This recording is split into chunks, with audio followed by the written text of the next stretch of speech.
Bismillahirrahmanirrahim. Assalamualaikum warahmatullahi wabarakatuh. Alhamdulillahi wa kafa. Wassalatu wassalamu ala nabiyyil mujtaba wa ala alihi wa sahabatihi wa man ihtada. Asyhadu an la ilaha illallah wahdahu la syarika lah wa asyhadu anna Muhammadan abduhu wa rasuluh. Allahumma salli wa sallim wa barik ala nabiyyina Muhammad wa ala alihi wa sahbihi ajma'in. Allahumma anfa'na bima 'allamtana wa 'allimna ma yanfa'una wa zidna ilma. Amma ba'd. Ayyuhal ikhwatul kiram, pada kesempatan yang mulia ini kita akan mencoba merenungi, mengkaji, mempelajari ayat-ayat yang ada di dalam surah Al-Fatihah. Karena sebagaimana kata sebagian ulama bahwa merupakan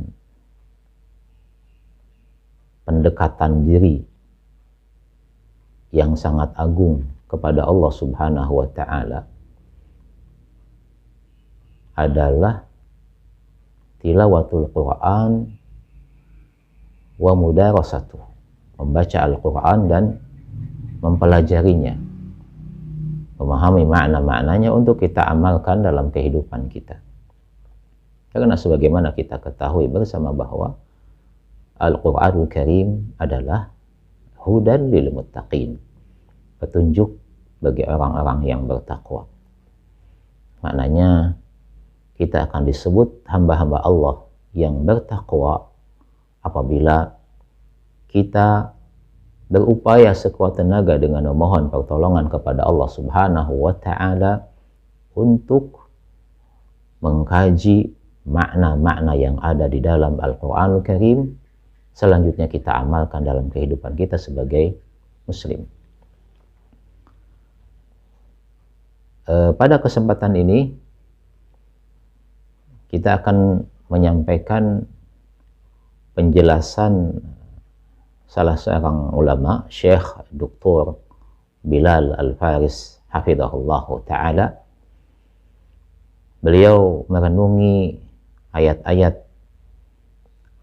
di dalam Al-Fatihah, di surah Al-Fatihah. Beliau mulai dengan ayat Alhamdulillahi Rabbil Alamin. Alhamdulillahi Rabbil Alamin turisul mahabbah. Ayat Alhamdulillahi Rabbil Alamin itu, yang artinya segala puji hanya milik Allah Subhanahu wa ta'ala, itu akan mewariskan kepada hamba kecintaan kepada Allah Subhanahu wa ta'ala. Ayat ini akan mewariskan kepada seorang hamba untuk cinta kepada Allah Subhanahu wa ta'ala. Maknanya, di dalam membaca Alhamdulillahi Rabbil Alamin, setiap hamba harus ada rasa cinta kepada Allah Subhanahu wa ta'ala. Apabila di saat kita membaca Alhamdulillahi Rabbil Alamin belum ada rasa cinta kepada Allah Subhanahu wa ta'ala, maka kita harus kuatkan kembali.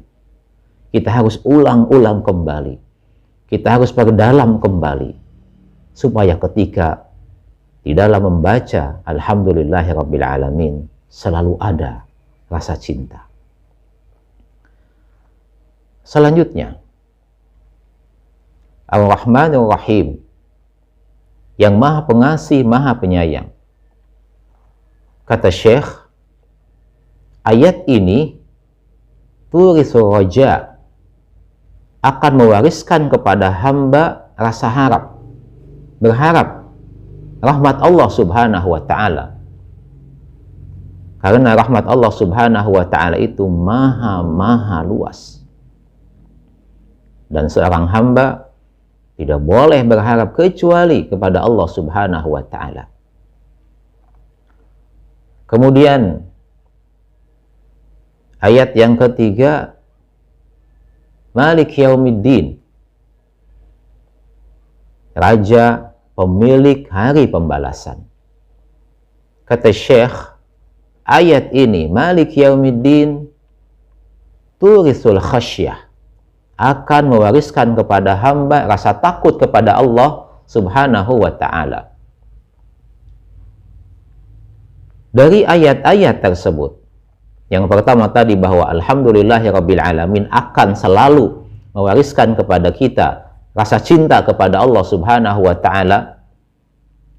Kemudian Ar-Rahmanir Rahim, yang Maha Pengasih, Maha Penyayang, akan mewariskan rasa harap, pengharapan terhadap rahmat-rahmat Allah Subhanahu wa ta'ala, terhadap kasih sayang Allah Subhanahu wa ta'ala. Kemudian ayat selanjutnya, Malik Yaumiddin akan mewariskan rasa takut kepada Allah Subhanahu wa ta'ala. Selanjutnya kata beliau, hasil dari semua itu atau konsekuensi dari memahami ayat-ayat itu, hasilnya adalah ayat selanjutnya, yaitu iyyaka na'budu wa iyyaka nasta'in, yang artinya hanya kepadamu ya Allah hamba beribadah, dan hanya kepadamu ya Allah hamba memohon pertolongan. Di dalam renungan yang lain, ayat ini iyyaka na'budu wa iyyaka nasta'in adalah pondasi surah Al-Fatihah. Ayat ini iyyaka na'budu wa iyyaka nasta'in adalah pondasi surat Al-Fatihah. Karena inti tugas hamba di dalam hidupnya sebagai muslim adalah dua. Satu, beribadah kepada Allah Subhanahu wa ta'ala. Yang kedua, memohon pertolongan kepada Allah Subhanahu wa ta'ala.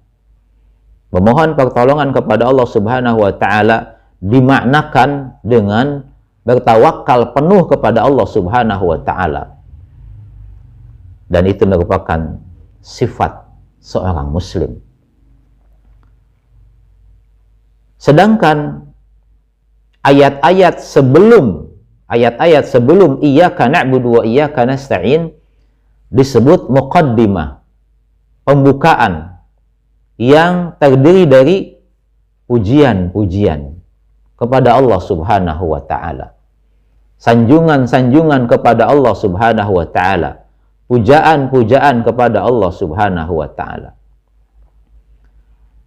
Ayyuhal ikhwatul kiram, kemudian ayat-ayat yang setelah iyyaka na'budu wa iyyaka nasta'in disebut khatimah, ayat-ayat penutup yang terdiri dari permohonan kepada Allah Subhanahu wa ta'ala, permintaan kepada Allah Subhanahu wa ta'ala, dan berdoa kepada Allah Subhanahu wa ta'ala.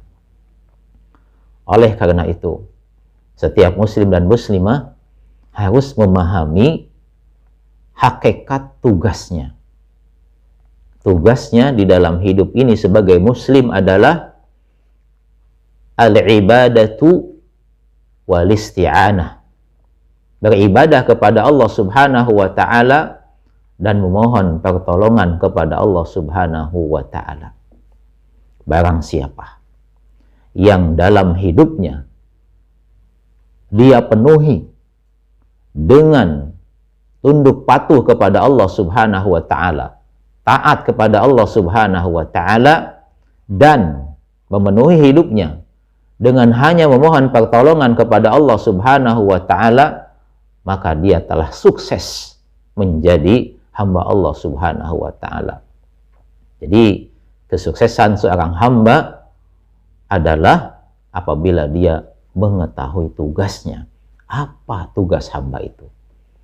Tugas hamba sekali lagi adalah intinya dua, yaitu beribadah kepada Allah Subhanahu wa ta'ala dan memohon pertolongan kepada Allah Subhanahu wa ta'ala. Barang siapa di antara kaum muslimin yang melaksanakan tugas ini dengan sebenar-benarnya, maka insya Allah dia akan diselamatkan oleh Allah Subhanahu wa ta'ala. Dia akan mendapatkan keberuntungan, dia akan mendapatkan kemenangan fid dunya wal akhirah. Ayyuhal ikhwatul kiram, Oleh karena itu, mari khususnya di bulan Ramadan yang mulia ini, yang suci ini, yang penuh berkah ini, mari kami mengajak kepada kaum muslimin, kaum muslimat untuk lebih memperdalam lagi kandungan-kandungan Al-Quran.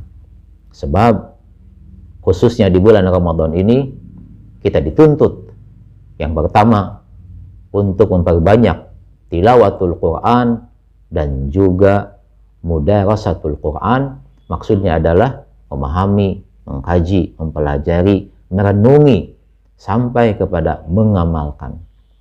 Karena sebagaimana yang kita ketahui bersama bahwa Al-Quranul Karim adalah kitabul amal.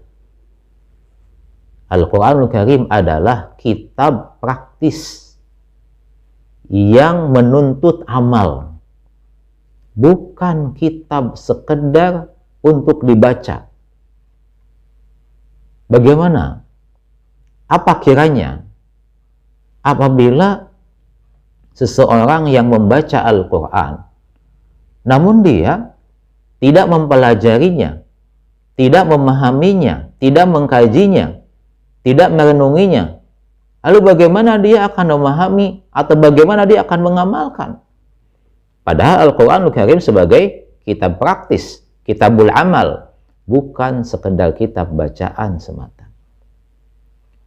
Sedangkan kita sebagai hamba sangat membutuhkan petunjuk-petunjuk dari Al-Quranul Karim.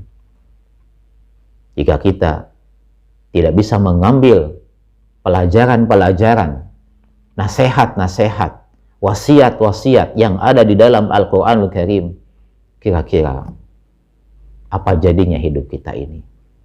Sekali lagi, apabila kita dapat menjadikan Al-Quranul Karim sebagai petunjuk, maka hidup kita akan semakin baik. Caranya, kita terus mengkaji, kita terus membahas, merenungi, menghayati, sampai mengamalkan. Dengan demikian, insya Allah, hidup kita sebagai kaum muslimin, kaum muslimat akan lebih baik lagi. Dengan Al-Quran, hidup akan menjadi lurus. Tanpa Al-Quranul Karim, hidup ini akan hampa. Ayyuhal ikhwatul kiram, demikian sementara yang bisa kita kaji pada kesempatan renungan ini.